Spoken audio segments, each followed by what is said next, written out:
Hello, my name is Abigail Guldjord, and for this presentation I will be discussing sexual harassment in the workplace.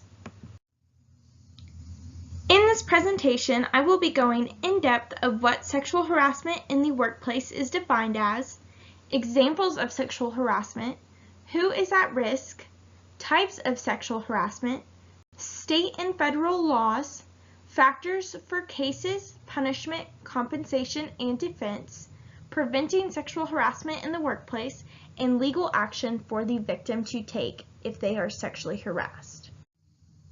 The United States Equal Opportunity Employment Commission defines workplace sexual harassment as unwelcome sexual advantages or conduct of a sexual nature which unreasonably interferes with the performance of a person's job or creates an intimidating, hostile, or offensive work environment. Sexual harassment can include, but is not limited to, sexual comments or jokes, inappropriate touching, request of sexual favors, sharing of inappropriate pictures or videos, and so much more.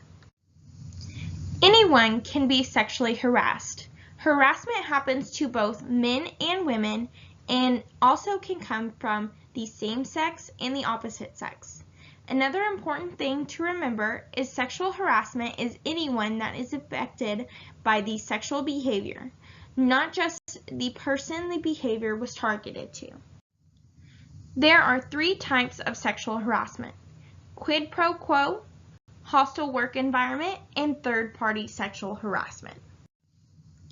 Quid pro quo is when a superior demands their subordinates to tolerate sexual harassment in exchange for some kind of benefit.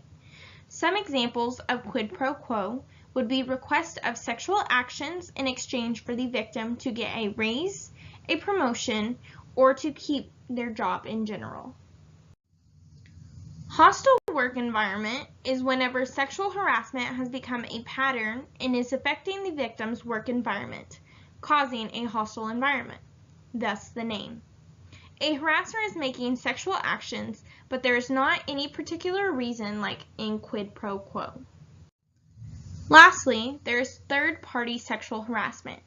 In these cases of sexual harassment, you are not specifically the one being victimized. However, you are still being affected by the harassment. An example of this would be if you got passed up for a promotion or a raise for another employee that was getting sexually harassed by their superior. You are not the target of the sexual harassment, however, it still has affected you. There are both state and federal laws in place that can help protect employees and companies from sexual harassment cases. When a company has 15 or fewer employees, it is up to states' laws on how to handle any sexual harassment issues. If a company has 15 or more employees, then the sexual harassment issue is covered by the Title VII of the Civil Rights Act of 1964. I have chosen New Mexico state laws against sexual harassment as an example since I am currently residing in this state. The New Mexico Human Rights Act prohibits any kind of workplace discrimination, which also includes sexual harassment in the workplace.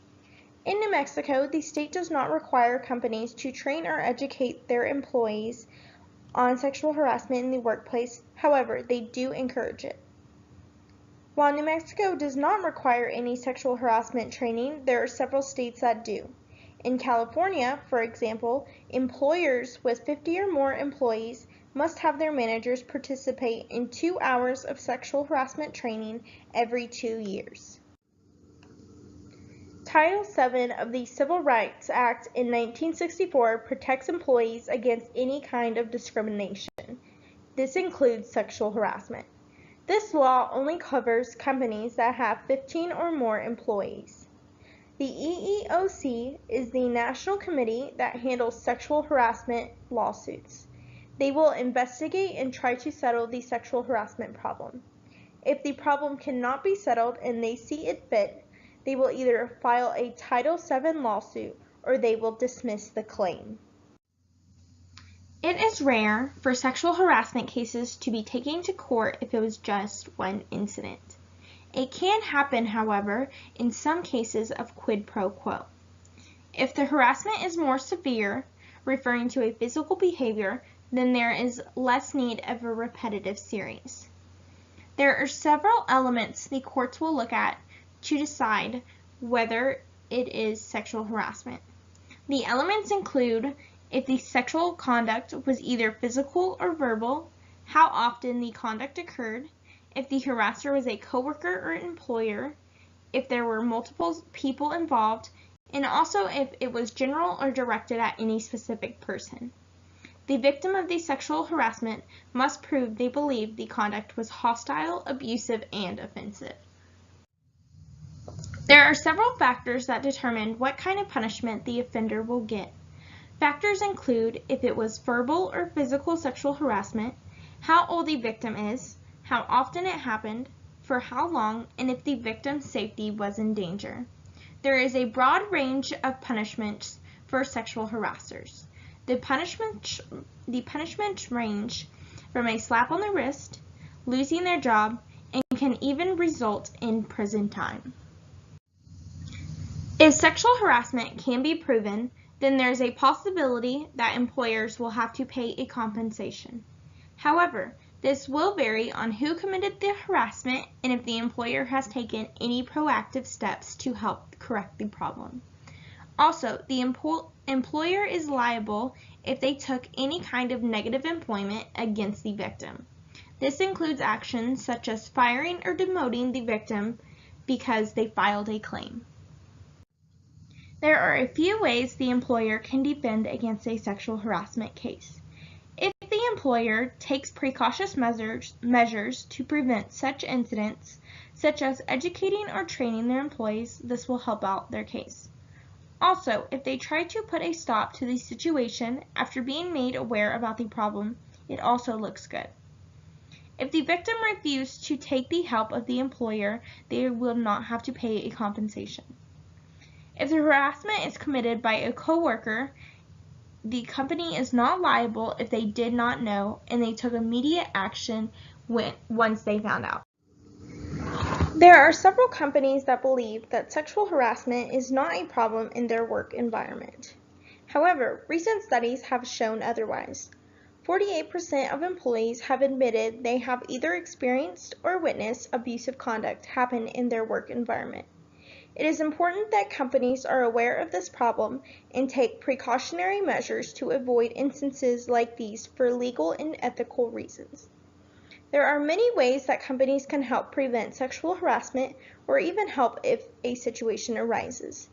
Every company should have a sexual harassment policy.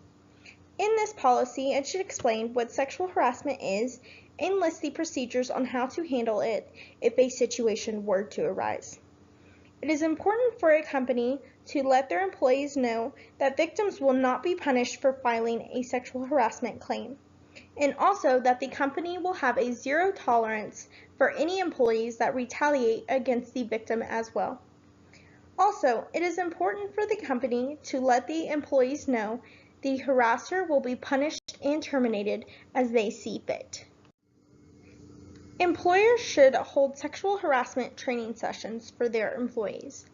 During these sessions, the employers should go over the company's policy and try to better educate the employees on sexual harassment.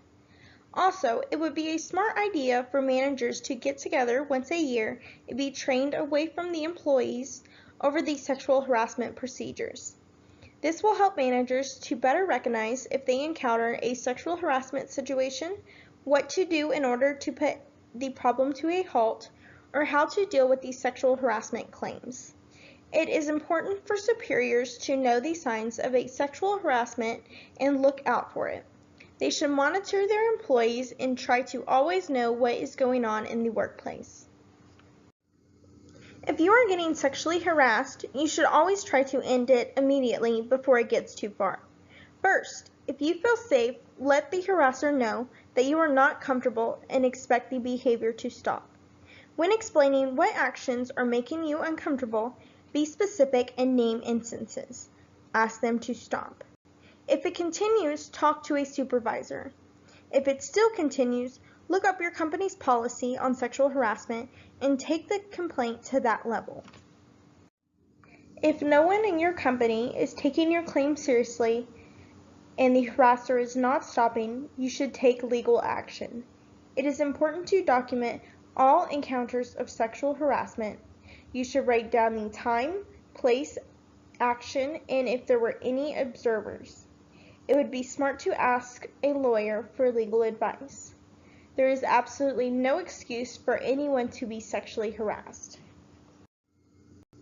Alright everybody, that's the end for my presentation. I hoped everybody learned something and enjoyed it today. Thank y'all so much for joining me.